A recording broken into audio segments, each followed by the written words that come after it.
Lowdown Lovelies. It is a proper treat to be speaking with Melvin, gentleman who is behind Festival Republic, gentleman behind festivals such as Latitude and also Leeds and Reading Festival. It's an honour to be speaking with you. Nice to chat to you too, Ben.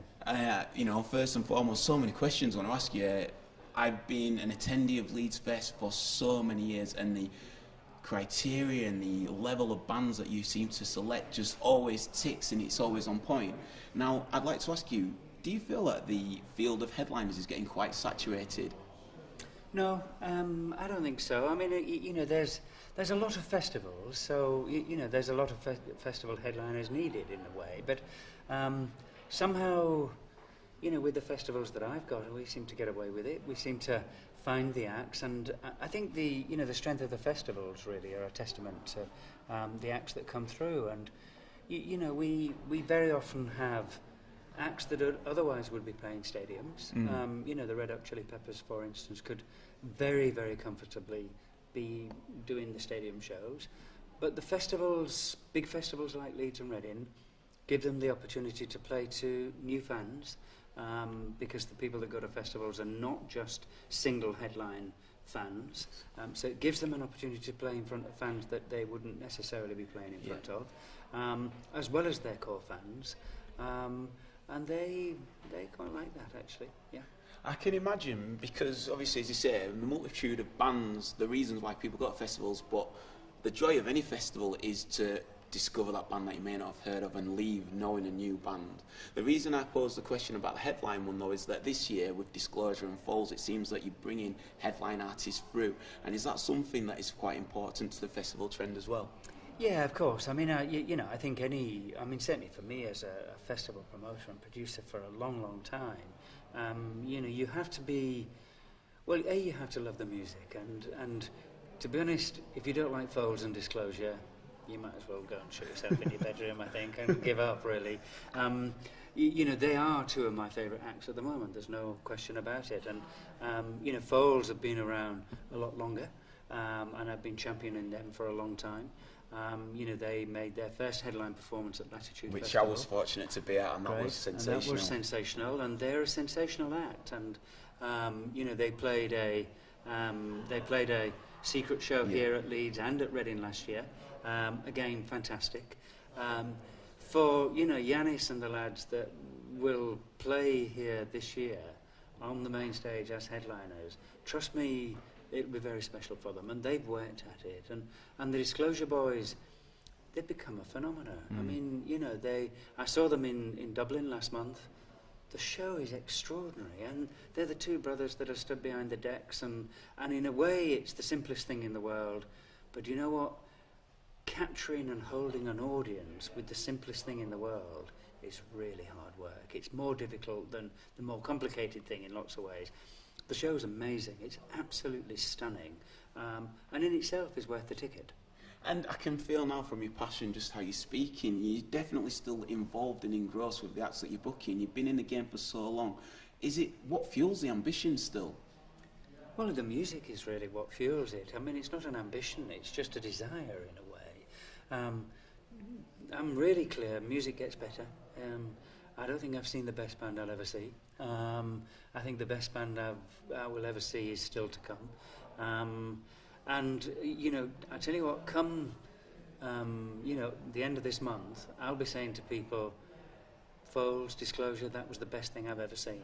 And it will be at that point in time, because I'm a fan of music, really. And that moment. And, you know, it's also the moment with your mates, with your friends, old or new, that you meet at the festival. And festivals, the music's really, really key, but, you know, the environment's pretty important too. And the fact that you're with a huge community of people that all like what you like, you don't get them moments very often in life, you know, where, you know, you might know your next door neighbour really, really well, but the chances are that you wouldn't go to a gig with them.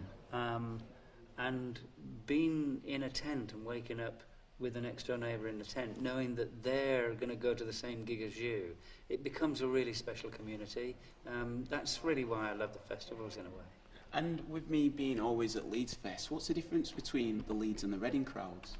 Oh, it is different. I mean, you know, Reading, Reading was the, one of the first two festivals really, in the UK, first two national festivals that have survived, which is, Glastonbury and Reading.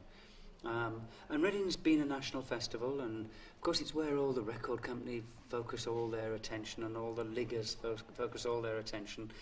Leeds has got a Yorkshire feel, it's got a northern feel, it's the North's festival.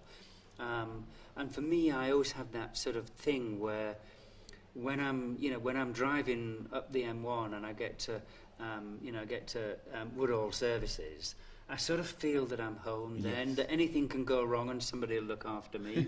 And that's what it feels like at Leeds Festival, that somebody will look after you, it's friendly, that people want to chat, and they don't always want to chat so much in the south and all that sort of stuff. And it's got a feel to it that's just very different. It's the same festival, and yet it's really different. The last couple from me, knowing people who've worked tirelessly building the sites, what do the dedication that your site team do? Because a lot of people just turn up to a festival, they feel that it's just there and then they leave, but could you just maybe touch on, your admiration for your team? Oh gosh, I mean, the team are on site now. It's the end of July, beginning of August. The team are on site now. They're building the fences, they're building the stages, they're putting the toilets in, they're marking out the campsites. They live in little cabins here on site, and they develop a community among themselves. They work incredibly hard to put a festival on for thousands and thousands of people. They're incredibly loyal. I've worked with them.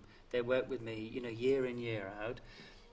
They know that if push comes to shove, I'll be out there putting the fences up with them.